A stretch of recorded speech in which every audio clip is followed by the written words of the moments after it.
Now that happens to be a girl. If it was a boy, you guys see how from the vent down it immediately goes to the point? If this was a boy, the tail would be as fat here as it was here. It would be big and long because that's where they would store their hemipenes. See them frogs out there? So don't let him go, guys. Let him go back into the wild. We don't need him. Oh, see, come on.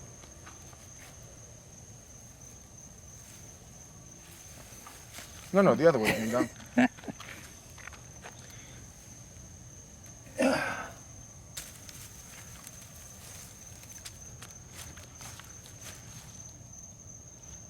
He's gone.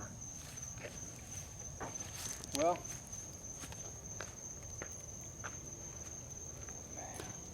That's what 1,000 lumens get you right there. Friggin' quarter mile. That's awesome. So as we were saying though, we encourage you guys to get to know your own place because, I mean, yeah, you guys say, well, I live in the city. I don't live in the backwoods like you. I'm not, you know, I'm not a country boy. Listen, guys, I grew up in New York. I grew up in the streets of the city, and yet in the city I lived in, we could find woods where we could find, and I lived in the city, but you could go to, if you live in Manhattan, you can go to Central Park. Where I lived in Queens, we used to go to this little wooded area that we thought was a dumpster, was a dumping grounds, and yeah, we used to find DK snakes, even some garter snakes every once in a while. There's always something you could explore when it comes to the bugs, and we encourage you guys to get to. What is that? Is that just a log? Yeah, it looked like the back. Oh my goodness! Look at it! He was right at the canal bank, mowing on some fish. There's a big gar too. Man, there's some big gar out tonight, guys. Now you guys see these overhill. Oh, look at this, guys. Look at this. He's got the Casa del Grande there. Can you get him at night? You get to see him? Yeah. Now when you have these overhanging low trees here, you can look up in them, and the rat snakes, the baby corns and the baby yellows, will sometimes be hunting at night for sleeping anoles. No, I don't see any anoles. Yeah, I don't see it. It's really hard to see when the leaves are bright like that, usually in the darker leaves. You see the dragonfly? Oh, there's a dragonfly sitting right there. I don't know if I can get it. Yeah, there it is, right there, that dragonfly. He's staying away from that spider web. That was really cool. That snake thing. Hey guys, that wasn't a setup. I thought I was stepping on a piece of garbage. Now, it's an interesting little spot we have here. It's much more shallow than the rest of it. Reason being is, if you see that fence, there's a guy that owns a farm there, and there used to be a road that went across here. And apparently he didn't like people going on his farm, so he locked up that fence and he just dug this canal going out and joined it. So you got this little stretch here where it's real shallow. Look at the gar, guys. There's a good shot of a gar right there.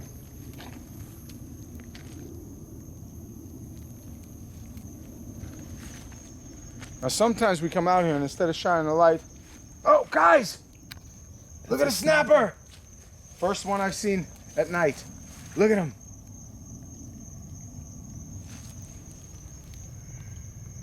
It's about an 8-inch snapper. Look at that tail. He's walking, see his tail? It's like a modern day dinosaur right there. Hey, he just farted! Look, there's the bubbles. That's great! There's the bubbles. Oh! Look at him,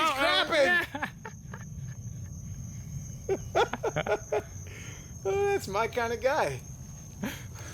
Hey guys, for a night when the canal's all clouded out, you guys are getting a rare treat. I have not seen a big snapper at night like that. Okay, so we took the camera out of night vision because we want you guys to see that literally right on the cusp, right on the edge of this tree farm with all these cool trees, look what you get in Florida. Guys, look, follow the light, look at that. Boom. That is a beautiful 18-inch, 2-foot corn snake right there climbing in my backyard. Look at the colors on that. Amazing. Amazing splotches of this. Oh man, what do you even describe this? Orange. Like amber. Amber, bronze. burnt, bronze, blah. Look at it, look at the design on the top of his head. It's like an arrowhead or some kind of spearhead or something. You can tell by looking at the tail, it's a little boy. He's just out here hunting for an anole, looking for something that might be coming around at night, an anole or a... Get stuck in there, buddy. I got him. And my kids love these things, so what we'll do is we'll keep them for a few months, feed them up, let the kids get used to playing, and we'll let them go right back in the backyard again. But guys, look at that thing.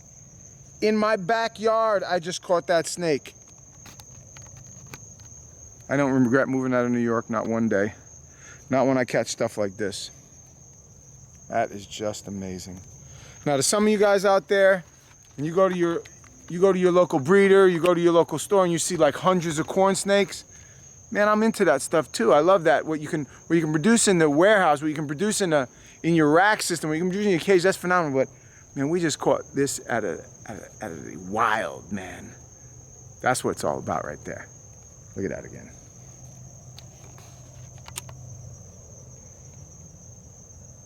Think about that, guys. So there's these, you on night vision? Yeah. So there's these two snakes. They're in the wild. And somehow they come across each other and they mate. And the female, some 8 weeks later, she finds a hollow log. She finds a tree, and she lays these eggs. And those eggs, about 50 days later, they burst with life. Some of them get eaten by raccoons, some get eaten by birds, some of them get eaten by another snake, a black racer, a king snake. But one or two of them gets away, and they cut out for themselves a little habitat. And they eat a frog here and an anole there. They shed once or twice, they get some size to them. Now they can protect themselves against a couple of little predators. And then 2 years later, he comes creeping on my fence, and I pick him up. Now some of you guys have to say, oh, you should leave him alone. Listen, you do what you want in your backyard, I'll do what I want in my backyard. My kids are gonna love this thing.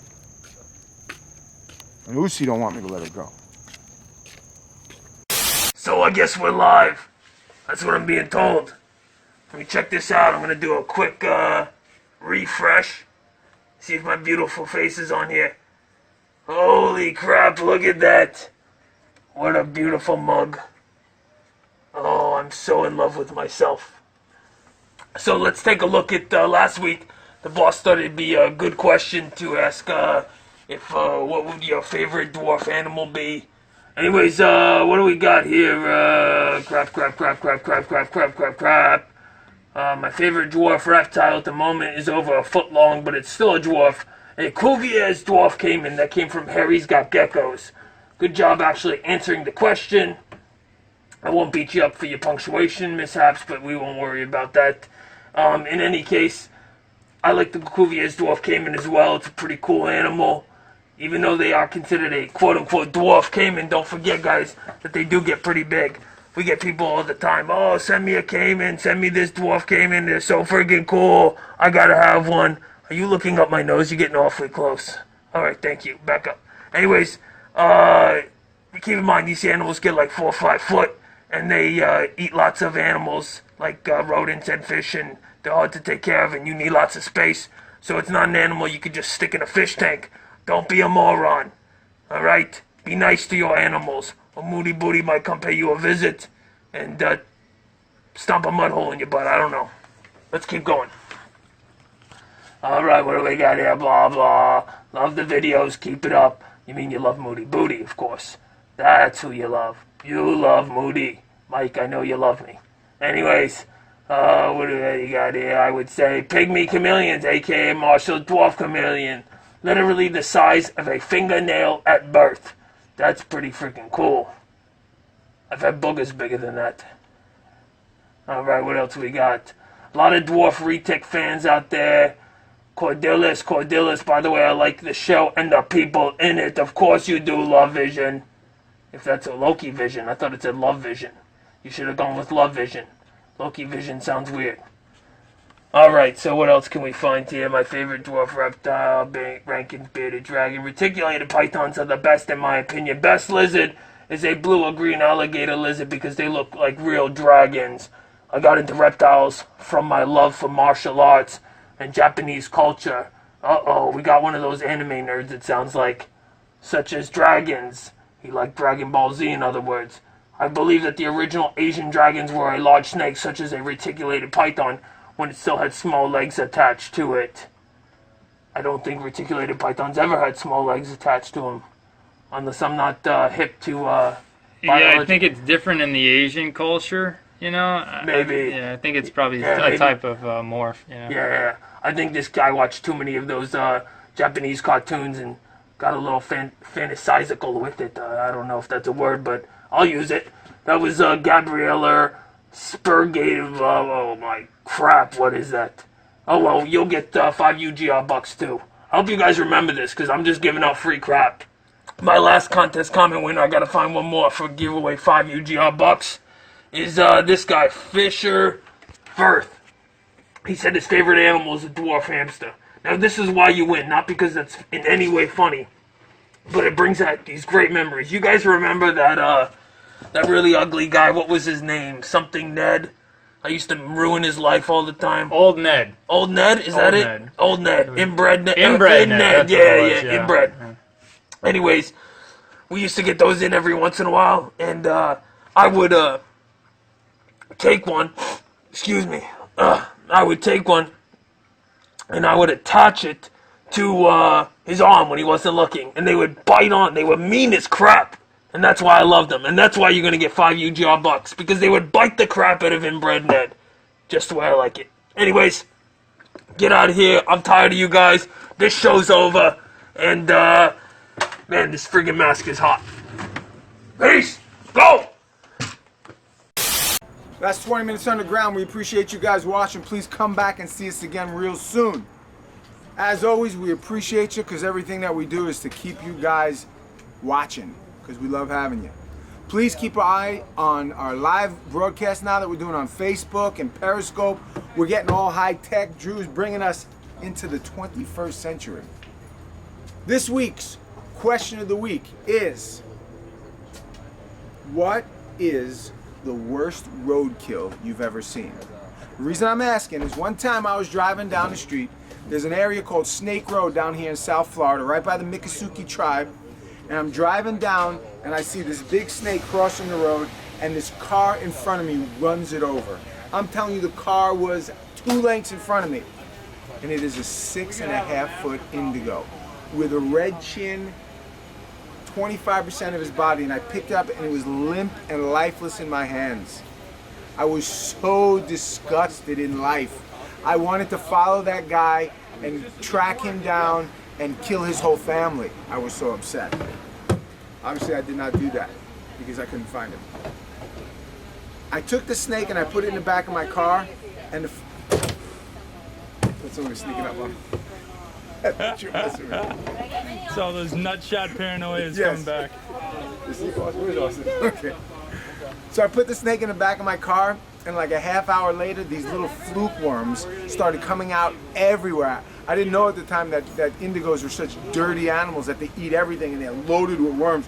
And I picked the snake up and there's these little tiny fluke worms coming out of every pore of its body, every scale. Disgusting. Anyway, let's hear your story. What's the worst / best roadkill you've ever seen? Thank you again for watching. God bless you. We love you guys. Oos.